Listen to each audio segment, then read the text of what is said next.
Now, we're definitely going to need an electronic health record. Oh, wait, we needed one in the ER, didn't we?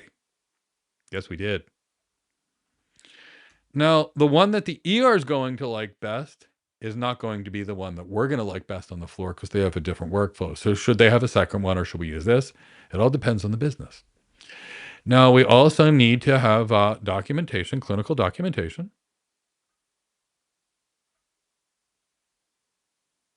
And that's typically going to be in the EHR system. Now, in order for the doctors, nurse practitioners, and physicians' assistants to prescribe medication, we're going to need a computerized practitioner order entry system. Whoops. Now, we need to know that the nurses actually gave their medications. So that means we need a MAR or a medication administration record. Now, in the old days, here's what it used to be. I would ask the patient, "Oh, Mr. Smith, your birthday, could you tell me your birthday?" And they'd say 1/1/2021. And I'd say, "Okay, Mr. Smith, 1/1/21. This is in fact you. Here is the prescription I'm giving you." And I would give it to them. And now what goes on is to avoid human error. The nurse wants to give a medication to a patient. They scan the medication into a barcode system. They scan the wrist badge on the patient and then they confirm it with the birthday. So they're less likely to make errors. So in order to do that, we typically have barcodes for medication administration and other things. So that means we need some kind of barcode tools.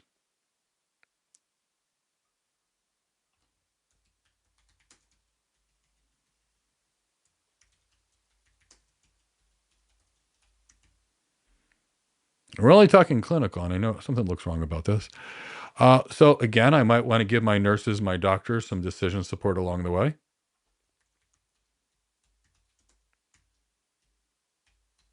We can talk about what those kind of things could be later. Now then, oops, the nurses have to build a care plan too. So the doctor's care plan is, medication this, PT this, but the nurses have their own kind of care plans that they write.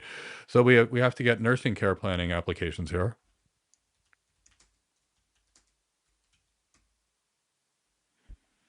And we really want to be able to monitor the patient's system. So I want to be able to see the patient's what we call telemetry. Telemetry is their EKG kind of thing. So we want to be able to get patient monitoring integrated.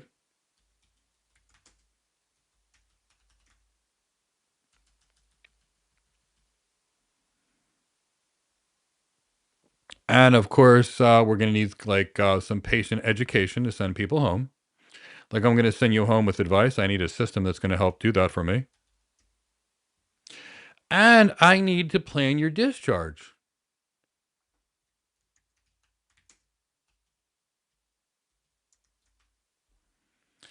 So we physicians have to be like an architect when we send somebody home.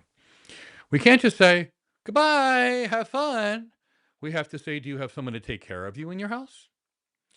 Do you need help getting up and down the stairs? Do we need to come and take care of you? Do you need education on follow up with this doctor and do this?" So, like in any architecture where we have to build an entire plan, the doctors do the same job as architecture, which is why learning medicine made it a lot easier for me to learn enterprise architecture a long time because it's a similar job. But the key, those are the clinical apps. But again, we need more than just clinical apps because we've got to figure some other stuff. So let's look at the non clinical apps.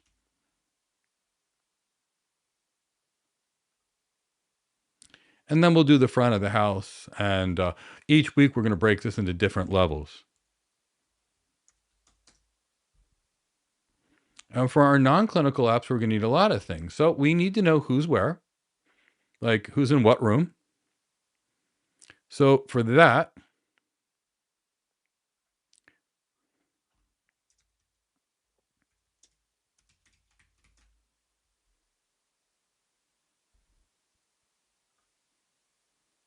we need something for bed management. Now, what happens when you're in the room and when you're in the room and they want to send you for CAT scan?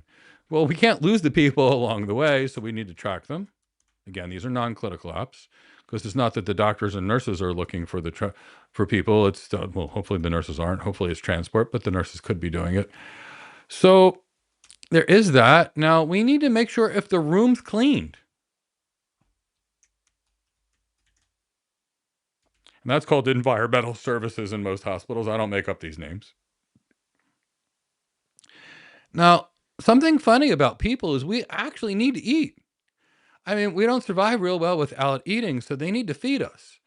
So now we need another system to make sure that we've got food taken care of. So food and nutritional services.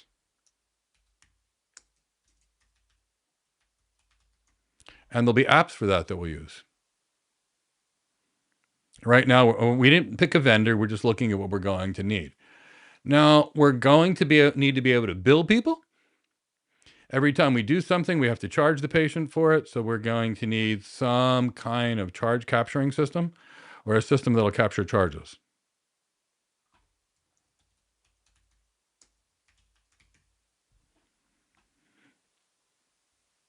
We need to make sure we have the right nurses and enough of them. So we need some staffing or workforce management.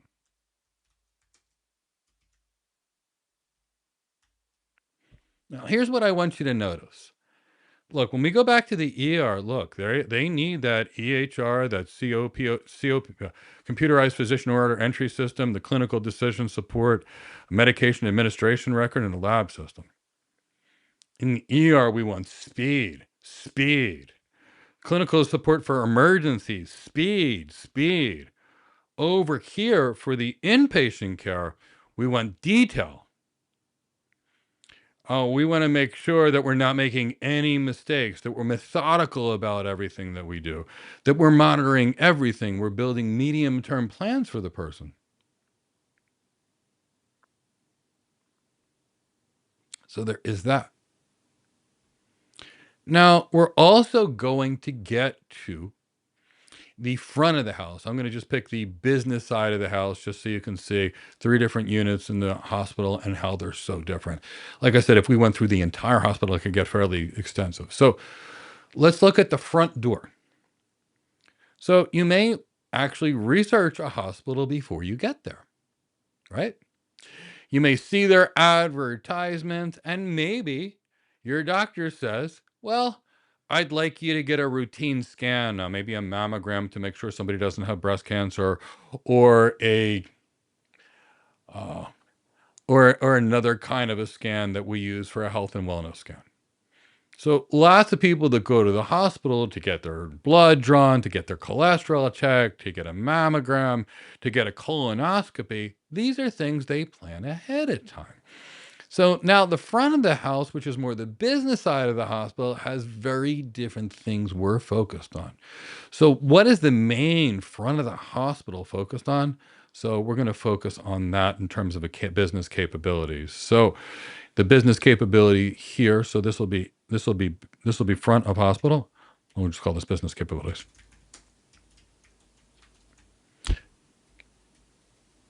T. So under business capabilities, we have to schedule. I'm going to get an MRI, for example, and I'm going to schedule that ahead of time. So scheduling, we have to be able to do.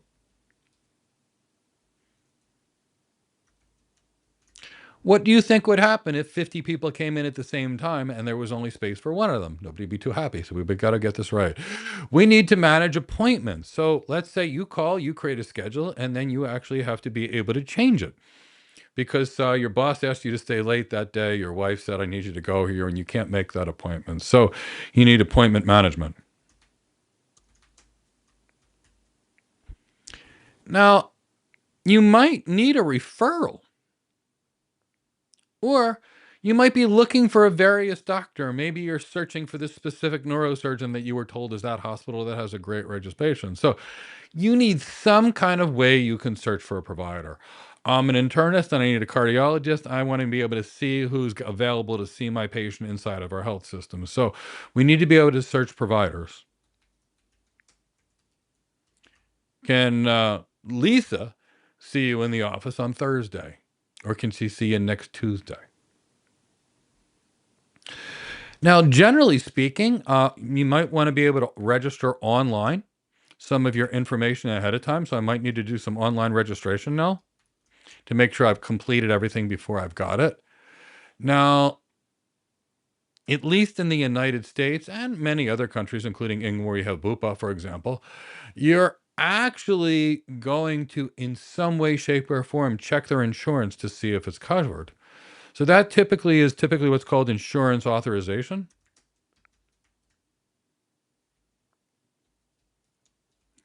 And here's what insurance authorization is. If it's an emergency, the hospital will treat you immediately because it's life or death. But if you need some kind of procedure that's not an emergency, that hospital is going to call your insurance company and make sure your insurance company is going to agree to pay before they actually do it. So we need that insurance authorization.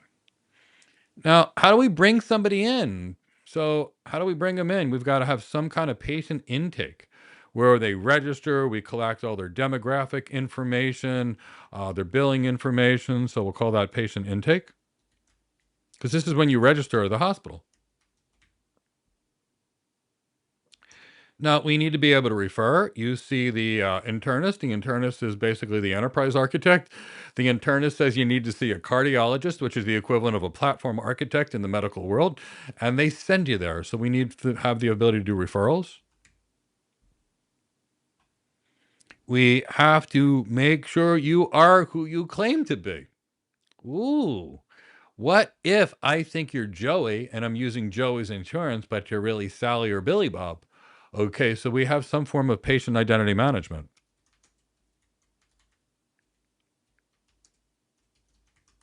And this is so critical. What if I mix you up with somebody else and you get the wrong meds? So that patient identity management is going to be critical. Now, maybe I'm also concerned at the front of the house of customer experience.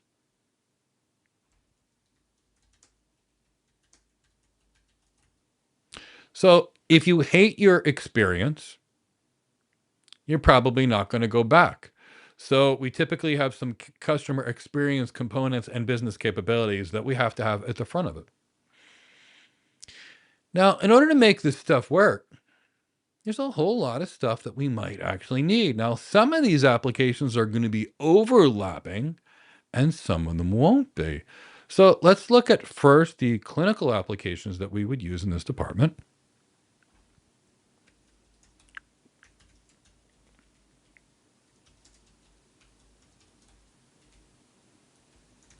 So what's going to happen is even though these are not clinical people, I don't know what I did there. Hold on.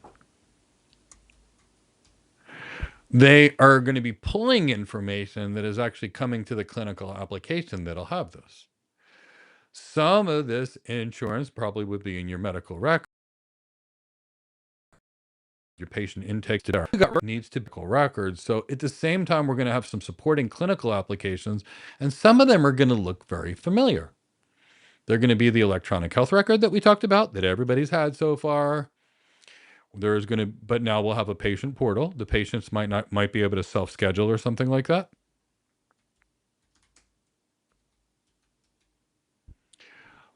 We might have a clinical intake system where we ask a lot of questions and it gets taken there.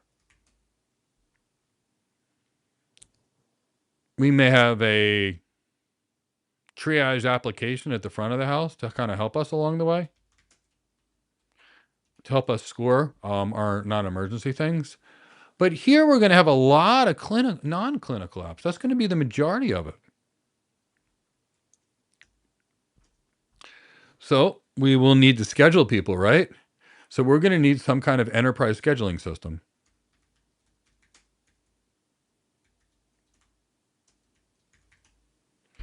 At the same time, now, how do we go back? A patient came to our visit facility. We want to remember them. We want to talk to them. We want to have them come back for follow-up care. Even the hospitals want to have customer stickiness and increase, the amount of time they spend with their hospitals. So in order to do that, what are we going to use? Most likely a customer relationship management platform. Most hospitals use them. Now, when you call a hospital, they often put you in a hold queue. You listen to cold music. They transfer you here to get you to talk to the right person. Now, that is typically a contact center.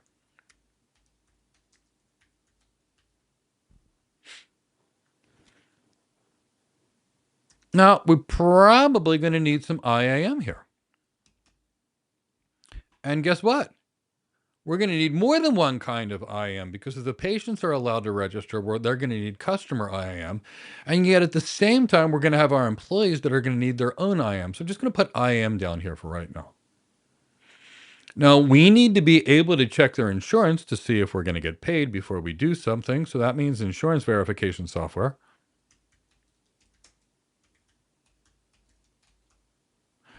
And we probably have a website. So we probably have to have some kind of web content management system, like WordPress, for example, or whatever everybody else is, or another option. And we have to have some kind of customer experience analytics. We have to figure out what our customer sat is and whether people are happy.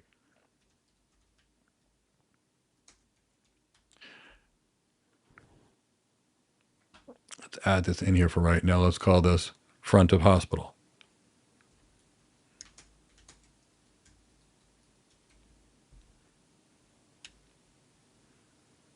Okay, so we talked about 3 systems that each needs some of the same capabilities, some of the different capabilities, and each one is going to honestly want unique things.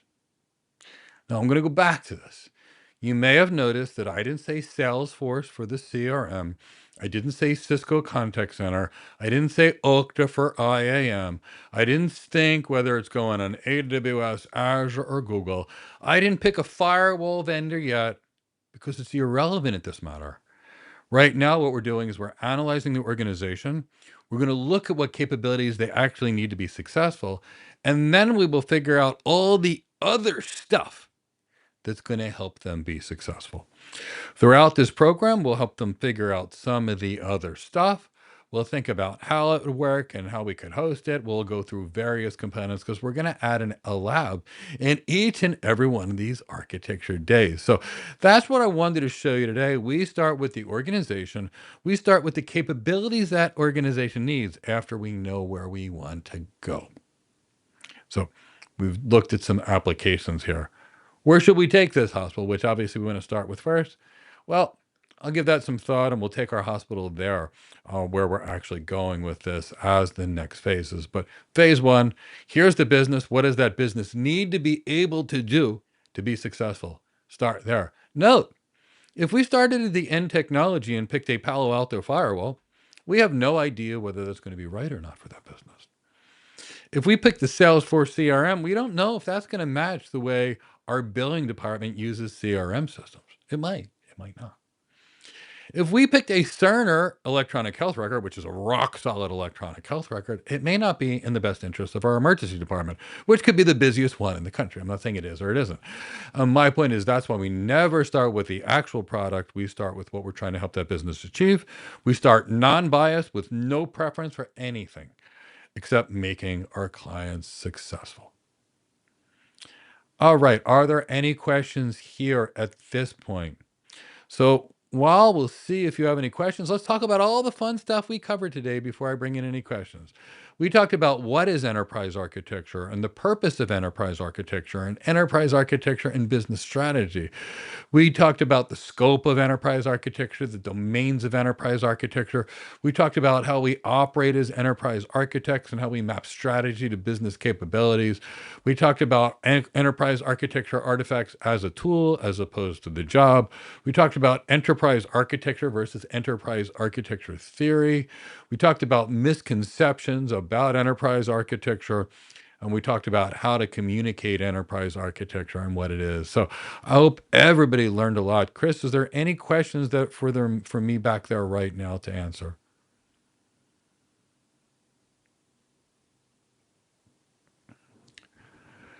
All of this gives an exact idea of the complexity an enterprise architect needs to deal with. Wonderful. And that's what we're trying to show you here, exactly what it is. And that's why people think if I learn to code, it's going to teach me this. And I love people that can code, but it's just a different job. So lots and lots of fun. And yes, I did use cat scans for the cats. I do love cats, so I put them everywhere. Adrian, thank you for me using Cindy. I kind of use my cat for a lot of things. Jasper, it was wonderful having you here as well. And thank you for all your hard work helping me with that book. Adrian, so good to see you as always. Thank you very much. Val, it was wonderful to have you here. You are more than welcome, and we're thrilled to see you. All right. Let's have a great day. Maybe end with one last hashtag, Enterprise Architect. If you're having a great time, give it a like, subscribe to our channel, and hit the bell. And I want to see you tomorrow in the Enterprise Architecture webinar, which is all free. One last point here. Not all enterprise architects are the same. What differentiates those who work at an analytical level from those that operate at a strategic executive level? Great point. So the better your business skills are, the better your business knowledge is, the more the executives are going to want you on your team, and you're going to be focusing on higher, bigger things.